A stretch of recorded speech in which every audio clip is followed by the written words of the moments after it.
Singapore is letting more people go back to their workplaces from next month as it further eases COVID-19 restrictions. The country's multi-ministry task force also says limits on big social gatherings, such as weddings, will also be raised. At the same time, vaccines will be given to more age groups, which now includes those aged 45 to 59. Deborah Wong joins us for more on this. Deborah, what are some of these rules that will be relaxed? Well, Steve, you look at the background behind me, I'm actually working from home. But this will no longer be the default situation. Instead, Singapore is moving towards a hybrid model. Now, that means up to 75% of staff can now be at a workplace at any one time. That's up from the current 50%. To better support business operations. Now, split team arrangements will no longer be mandatory, but companies are still encouraged to continue staggered start times and as well as flexible hours. Now, restrictions against cross-deployment across workplaces will remain in place. Now, as for social gatherings, this is fantastic news for Singaporeans because from 24th April, live events are allowed to scale up in attendance. Now, but this can only be done with pre-event testing. Now, this would include up to 250 people for weddings and business events. We will be seeing 750 people for live performances and pilot spectator sports events.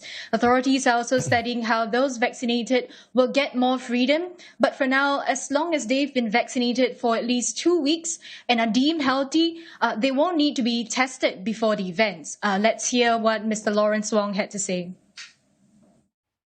We are too considering broader guidelines for vaccinated persons beyond just this exemption from pre-event testing. I think the evidence around the world shows that the vaccination can help not just to protect yourself, but also reduce transmission risk. So we will look at what the guidelines are for vaccinated persons with regard to social activities, interactions, as well as for travel. It's still work in progress. So on that note, authorities are also looking at whether vaccinated persons can be exempted from stay-home notice when they travel. But still, this hinges on overall vaccination program and the impact assessment of any transmissions. Now, Singapore is studying this possibility with other countries. And what are the updates on Singapore's current vaccination drive then?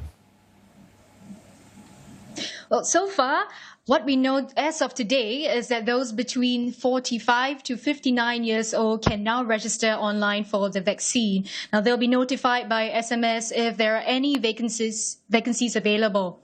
So far, over 1.1 million doses of COVID-19 vaccine doses have been administered, with nearly 800,000 receiving at least one dose. Now, the tests may be done on vaccinated persons for specific cases, such as when they show symptoms. But in the meantime, authorities are also studying the effectiveness of the vaccines in bringing down the infection rate in other countries, such as in Israel and the UK.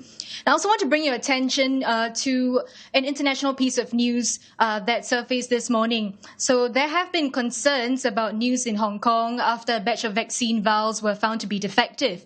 So the task force said that Singapore does stringent checks for every shipment that arrives here.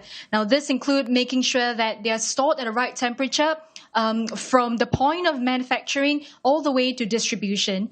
Secondly, they have also noticed that there have been some minor variations in temperatures in certain vials, but those have been quarantined and assessed to be safe.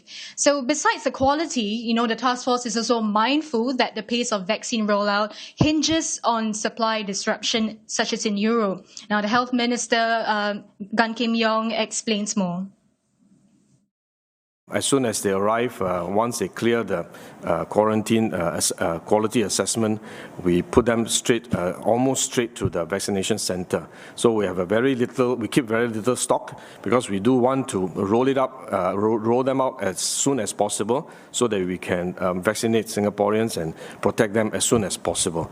At some point in time, if supplies are disrupted, we may need to also suspend our vaccination program until new supplies arrive. Yeah, Deborah, thank you very much for getting us up to speed, and apologies for the breakup in picture.